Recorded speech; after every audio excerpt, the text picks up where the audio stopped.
Correct 1 മാസം പ്രായമുള്ള 2 പൂച്ചക്കുഞ്ഞുങ്ങളെ മടിയിൽ വെച്ചിട്ട് ഞാൻ ഇരിക്കുന്നത് എന്തിനാണെന്നറിയോ? അവർക്ക് നല്ല പേരിടണം കേട്ടോ.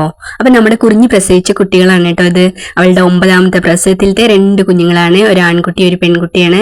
ആൺകുട്ടി അച്ഛനെ പോലെ ഉണ്ട്, പെൺകുട്ടി അമ്മയെ പോലെ നല്ല സുന്ദരി കുട്ടിയാണ് കേട്ടോ. അയ്യോ, അത് കേട്ടിട്ട് ആൺകുട്ടി മോശമാണെന്നൊന്നും വിചാരിക്കരുത് കേട്ടോ. ആൺകുട്ടി നല്ല സുന്ദര കുട്ടൻ തന്നെയാണ്. അപ്പൊ ഇതാ നമ്മുടെ പാലൊക്കെ കുടിച്ച് അവരങ്ങനെ സുഖമായിട്ട് അവിടെ ഇങ്ങനെ ഇരിക്കുകയാണ് കേട്ടോ. അപ്പൊ കുറിഞ്ഞി ഞാൻ കൂട്ടിലാണ് ഇട്ടുണ്ടായിരുന്നു. കൂട്ടിലൊന്നും കിടക്കാൻ കുറിഞ്ഞി കൂട്ടാക്കണില്ല. ഈ വർക്കേരിയയിൽ വന്നിട്ട് എപ്പോഴും എന്നെ കാണണം പറഞ്ഞിട്ട് വന്നിരിക്കുകയാണ് കേട്ടോ.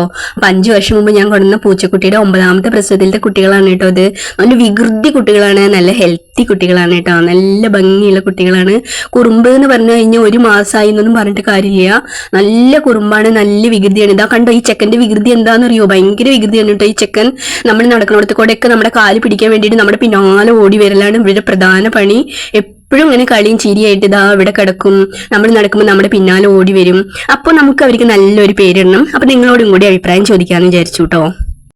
അപ്പൊ 2 പേർക്കും പറ്റിയ നല്ലൊരു പേര് എല്ലാവരും സജസ്റ്റ് ചെയ്യണം കേട്ടോ.